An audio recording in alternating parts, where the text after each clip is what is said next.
आज या ठिकाणी हे न्यायालय होतंय. लोकांना ठाण्याला जायला लागायचं. या न्यायालयासाठी देखील अनेक लोकांनी प्रयत्न केले. अगोदर त्यांची नावं घेतली. नाईकसाहेबांची, प्रताप सरनाईक आहेत, आमदार आहेत. सगळ्यांचा प्रत्येकाचा सहभाग असतो. शेवटी न्यायालय कुणासाठी होतं?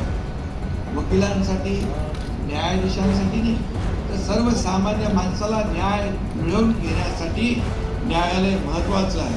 आणि आज ते मीरा भाईंदरमध्ये होतंय. मीरा भाईंदर वाढतंय.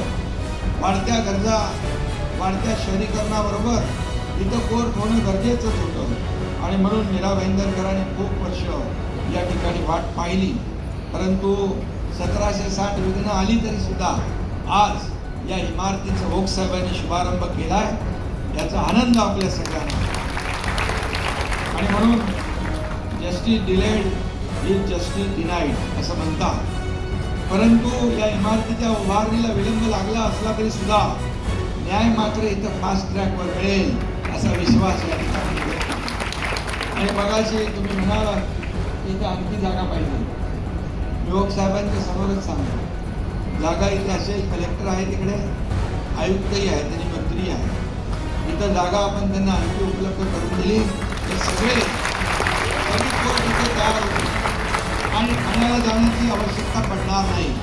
त्यामुळे सरकार म्हणून आपण ते नक्की करू ही खात्री आपल्याला म्हणून मी आपल्या सगळ्यांना खूप खूप शुभेच्छा देतो. मनापासून आपल्याला धन्यवाद देतो. ओक साहेबांचं पुन्हा एकदा अभिनंदन करतो. त्यांनी वेळ दिला आणि आपल्याला उपकृत करून या इमारतीचं लोकार्पण केलं.